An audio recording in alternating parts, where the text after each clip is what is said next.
അന്താരാഷ്ട്ര ലഹരി വിരുദ്ധ ദിനത്തിൽ ലഹരിക്കെതിരായ പോരാട്ടത്തിൽ കൈകോർത്ത് മോഹൻലാലും പൃഥ്വിരാജും.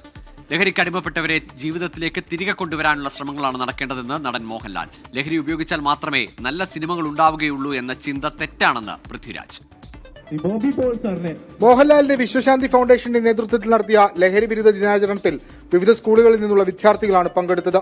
വിദ്യാർത്ഥികൾക്കായി നടൻ മോഹൻലാൽ ലഹരി വിരുദ്ധ പ്രതിജ്ഞ ചൊല്ലിക്കൊടുത്തു. Narcotics is A dirty business എന്ന മോഹൻലാലിന്റെ ഡയലോഗ് സദസ് കയ്യടിയോടെ ഏറ്റെടുത്തു. എന്നെ അറിയാവുന്നവരോട് ഞാൻ പലപ്പോഴും പറയുന്ന ഒരു കാര്യമുണ്ട്, narcotics is A dirty business. Drug നമ്മൾ ഉപയോഗിക്കില്ല, ഉപയോഗിക്കാൻ ആരെയും അനുവദിക്കില്ല. B A hero. ഓക്കെ. ലഹരിക്കെതിരെ ബി എ ഹീറോ എന്ന മുദ്രാവാക്യമുയർത്തി ഒരു വർഷം നീണ്ടു നിൽക്കുന്ന ബോധവൽക്കരണ പരിപാടികളാണ് വിശ്വശാന്തി ഫൗണ്ടേഷൻ നടത്തുക.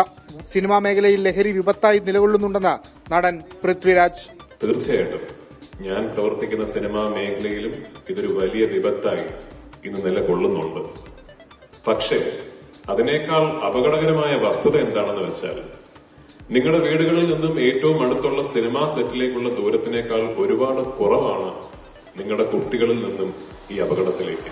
ഹൈബി ഈഡൻ എംപിയുടെ നേതൃത്വത്തിൽ എറണാകുളം ലോക്സഭാ മണ്ഡലത്തിൽ നടപ്പിലാക്കുന്ന ലഹരിമുക്ത ഗ്രാമം പദ്ധതിക്ക് തുടക്കം കുറിക്കുന്നതിന്റെ ഭാഗമായി നോ എൻട്രി ലഹരി വിരുദ്ധ ക്യാമ്പയിന്റെ ഉദ്ഘാടനവും Rajagiri school of engineering and ടെക്നോളജിയിൽ വെച്ച് നടന്നു. 24 കൊച്ചി.